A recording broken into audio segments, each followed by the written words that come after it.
seeing him do what he does every day in practice, lining up in a whole bunch of different spots? Very talented kid, and you can see that on the field. The way he carries himself, everything about him, slippery.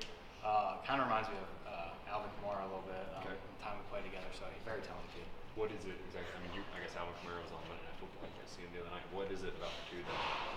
What is it in James that you see that reminds you of that? Hard to tackle, slippery, just like slithers between defenders and just does that really well, and then makes avoiding tackles just look easy. I know Nick McBride was up here the other day and he said, he'll be running, it seems like he's sideways, there's no way he can cut, and he does it anyway. Like, is there any runs like that that kind of stick out in your mind? Absolutely, I practice all the time.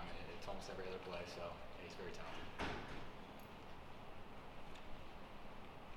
How long did it take you to settle in, Eli, once you came up here? I know you looked around and came and visited a practice or two, but when did you really start to feel comfortable here at Georgia?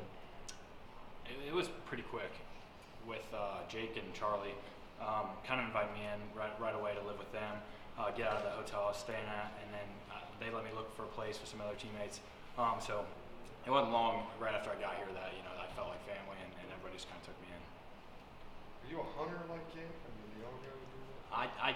I deer hunt in Ohio, but it's obviously the season's during the fall, so I haven't been able to do that much lately, being so far away from home. But I do enjoy it.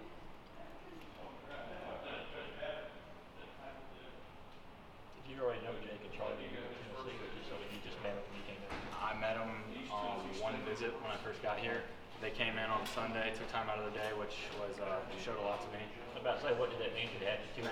Yeah, it meant a lot to me, and we just kind of took off from there. Super friendly guys, very open-minded, and took me right in, so it was awesome. How hard was it to learn this offense? This is another pro-style offense. Is it comparable to what you were doing at Tennessee, or are there some similarities? There's similarities across the board. I mean, terminology was a little bit different. That kind of took me a second to adjust to. Just same words that mean different things, and along those lines. But Coach Coley and Coach Hartley, they'd make sure that whatever I needed, whatever extra time I needed, I could get it down. When you're coming into a new program, and we're seeing more grad transfers and transfers, what's the important things you think to do to fit in quickly or to get acclimated to a program? Where did you prioritize, I guess? Just work hard. Show everybody, hey, I'm going to work hard. I'm not going to come in and expect anything. Just come in and do your job every day. Don't be a problem guy. And people will look at you and say, okay, he does belong. And if you work hard at practice and go every day, you'll earn the respect of the players pretty quick. Not to be negative, was there an injury or anything with the fumble the other day? It looked like you got a little slow or anything. No, I'm fine. If they hit your arm funny or something. Did you grow up a fan of Ohio State, or what schools did you like? I kind of grew up half my life in Indianapolis, the other half in Minster, Ohio. So growing up, I didn't really have a favorite college team. Just kind of, wanted underdog games and good games. So no, I didn't really grow up a fan of anybody. Indianapolis. So were you a fan of Purdue or Notre Dame? No, I was an Indianapolis Colts fan there for a while, and then the older I got, I just kind of, same thing. Wanted good games, wanted underdogs. That's how I've been my whole life. So. You're aware there's a team in South Bend, and they might be coming here. I'm aware there's a team in South Bend, yeah. But we're focused on Arkansas State right now. So, If you actually look at the history, the teams don't tend to lose the week before. They don't tend to look past teams and have those upsets. Why is that? Why is there the outside world tends to focus on the schedule? Why is it that players and teams are able to avoid those kind of pitfalls? I think it's because you can't look past anybody because every team is talented and upsets happen all the time. It's happening all over college football. To take somebody lightly and then get beat, it can end the season. So I think you have to sit there and say, hey, Arkansas State's a super talented team, which they are. Not take them lightly and prep just like them you would anybody else.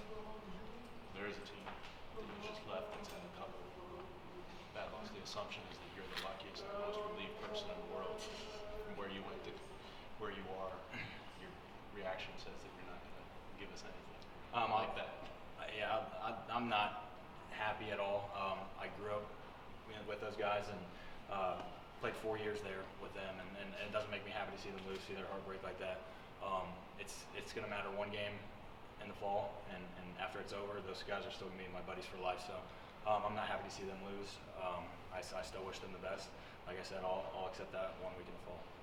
You had a injury early in your career at Tennessee that kind of sidetracked you when you look at career receptions and things like that. What was that?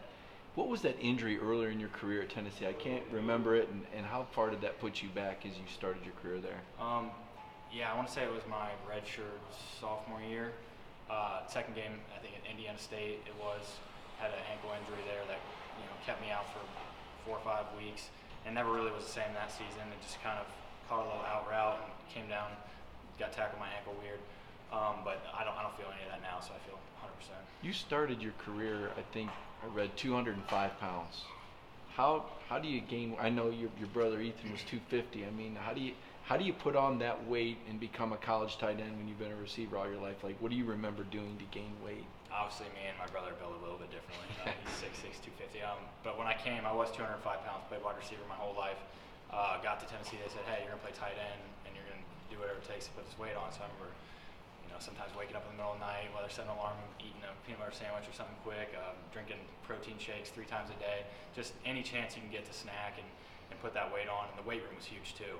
And since I've got here, the weight staff's done nothing but help me. Same with Collier and the nutrition staff here has done nothing but help me just to put that weight on and keep that weight on and stay strong in the weight room.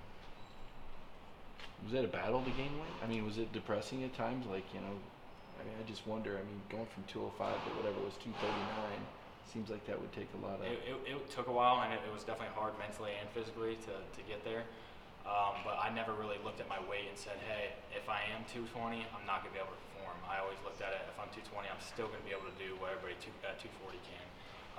And I think the weight room helped me with that. I may not be as heavy, but I'll be just as strong as every tight end in the country. And I took that as a personal challenge.